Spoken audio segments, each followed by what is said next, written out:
Potensi memalukan publik yang mana? Keempatnya itu putra-putra terbaik bangsa, Bang. Oh, pertanyaan saya, Anda bilang ada potensi dipermalukan. Yang mana yang potensi dipermalukan oleh publik? Tentu saja empat-empatnya adalah putra terbaik. Kan Ketua KPU nggak bilang itu adalah putra terbaik. Quotasinya adalah ada yang harus dijaga supaya tidak dipermalukan. Pertanyaan saya, yang mana yang punya potensi? You nggak usah jawab, kasih kisi-kisinya aja gitu. Duduk begitu kalau punya otak gitu. Saudara-saudara, memang tadi itu agak membosankan, bahkan menjengkelkan, karena kita mesti dengar teknikalitas dari pemilih. Itu hal yang sebetulnya orang nggak peduli teknikalitas, karena orang mau lihat idenya apa itu. Nah mengapa itu terjadi? Saya baca psikologi dari KPU dan sekarang saya bersimpati pada KPU. Bahwa dia itu takut, cemas, grogi, gugup karena ada dalam situasi ketidakpastian. Dari awal terlihat bahwa KPU ingin mendayung di antara dua karang. Tugas KPU bukan mendayung di antara dua karang, tapi tunggu di pelabuhan. Siapa yang berlabuh lebih dahulu gitu. Ini coba you lihat ya, saya beli tiket untuk nonton pertandingan tinju. Saya ingin ada yang KO, yang dijotos, bahkan yang terkapar. Sekarang Anda bikin aturan jangan sampai KO, TKO aja. Loh, pemilu itu adalah mesti ada yang KO, mesti ada yang terkapar di atas ring supaya dia dipermalukan, karena dia bodoh nggak bisa bertinju, supaya dia tobat, jangan lagi naik ring tinju tuh kalau nggak bisa bertinju. Karena itu mesti sampai KO. Kisi-kisi itu artinya TKO aja tuh, supaya tidak dipermalukan, udah TKO aja. Kan ini ajaib kan cara kita berpikir. Saya ingin agar supaya benar-benar diperlihatkan itu kalah telak udah. Nah, KPU nggak mau begitu. Win-win solution, mana ada pemilu win-win solution? Sama seperti dulu zaman Orde Baru, yang namanya main bola itu dua-duanya menang, namanya sepak bola Pancasila tuh. Ada dulu, kalau yang masih ingat kan? Udah dua-duanya menang aja. Nah, ini pemilihan presiden. Kalau soal ILC itu yang terpilih dapat award cuma Pak Karni. Ini kita mau supaya benar-benar kita tahu. Tadi kata Fadlison, kacung dalam karung. Sebetulnya tugas KPU bukan sekedar memastikan tidak ada kacung atau kucing dalam karung, tapi menempel karung itu, karena karungnya ada bolong, kita udah tahu mana yang kacung, mana yang kucing itu. Udah jelas terlihat. Jadi upaya untuk gimmick, menyembunyikan sesuatu yang udah jelas di depan mata melalui fasilitas yang disebut bocoran atau apa namanya itu, kisi-kisi itu mempermalukan nalar publik. Karena saya terangkan sedikit ya saudara-saudara KPU.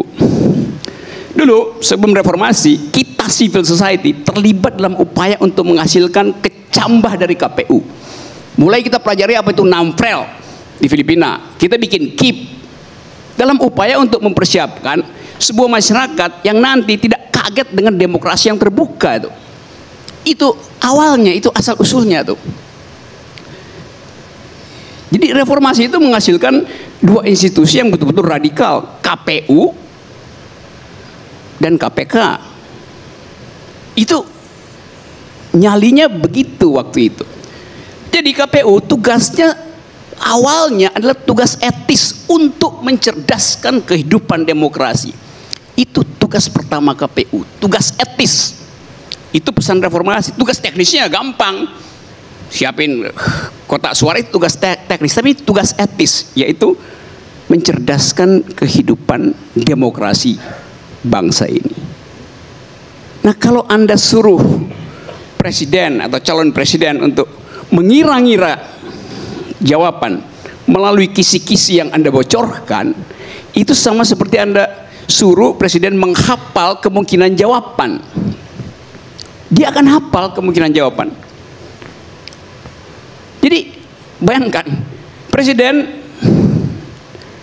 mendidik anak-anak kita untuk jadi penghafal nama-nama ikan. KPU mengajarkan calon presiden untuk menjadi penghafal soal-soal capres. Jadi kita 2 kali dibikin dungu. Bagaimana mungkin disuruh menghafal?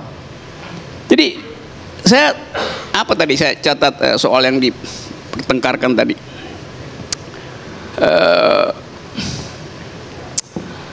Apa namanya ya?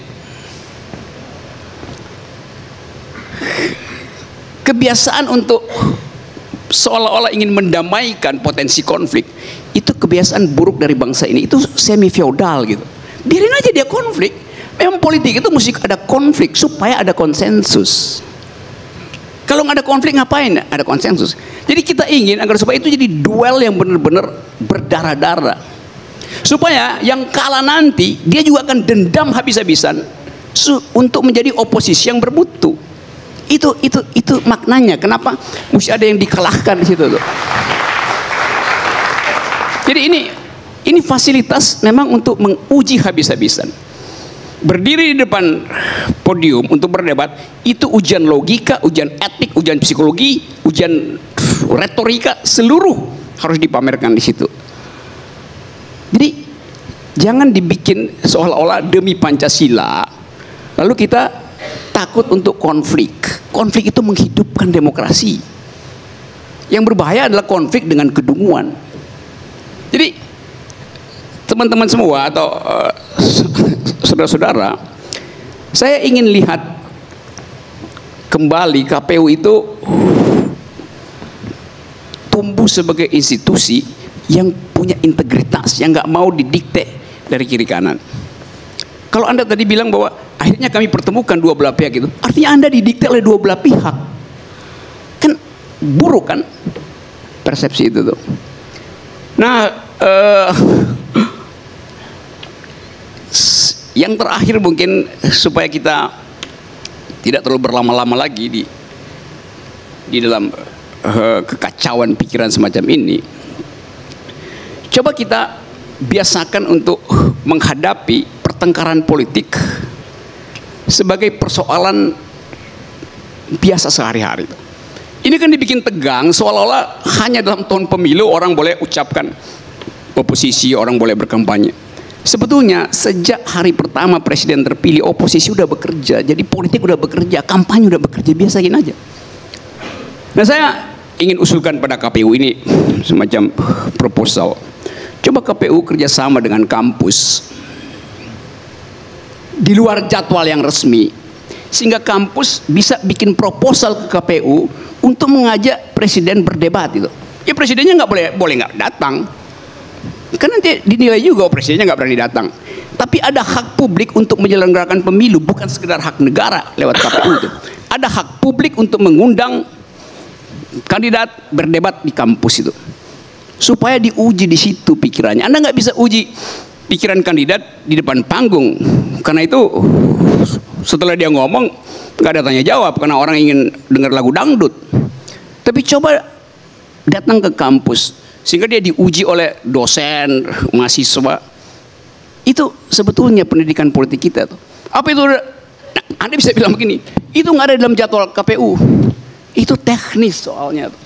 Secara etis Anda mesti dorong itu. Di situ diskresi Anda justru tuh, supaya ada ujian intelek. Sama seperti nanti kalau di debat itu nggak boleh bawa contekan, nggak boleh bawa aja laptop, taruh aja di situ. Karena itu bagian dari penilaian publik. Dia bego pakai laptop, dia bego pakai contekan, biarin aja kan. Ngapain Anda larang itu? Anda nggak percaya bahwa Pak Jokowi nggak paham konsep-konsep rumit, bawa laptop. Anda nggak percaya bahwa Pak Prabowo nggak bisa bersilat lidah, oh dia punya padepokan silat. Jadi biasa aja itu, apa namanya, nggak usah takut dengan seolah-olah ini kita mesti menghasilkan sesuatu yang mulia. Biarin aja dia diudek-udek, diulek oleh publik, oleh opini publik itu. Jadi sekali lagi kita harus membiasakan diri untuk mengerti bahwa Indonesia harus maju dalam ujian yang radikal. Ujian radikal itu pertama-tama menguji pikiran kandidat. Karena kita ingin pikiran itu yang diucapkan lebih dahulu sebelum selfie-selfie. Baik. Nah, masih ada waktu sebetulnya KPU untuk mensosialisasikan metode kampanye kampus itu dengan membuka pendaftaran kampus mana yang ingin mengundang presiden. Saya dorong, coba kita begitu banyak orang yang ingin melihat presidennya tuh diuji, diobok-obok. Kalau dia berhasil, dia dimuliakan di situ tuh. Terima aja konsepnya, terima aja konsekuensinya. Kalau Anda berhasil lolos, Anda akan dapat sertifikat dari kampus, dan itu lebih penting. Sertifikat kampus lebih penting daripada aturan teknis yang kaku oleh KPU. Terima kasih. Oke.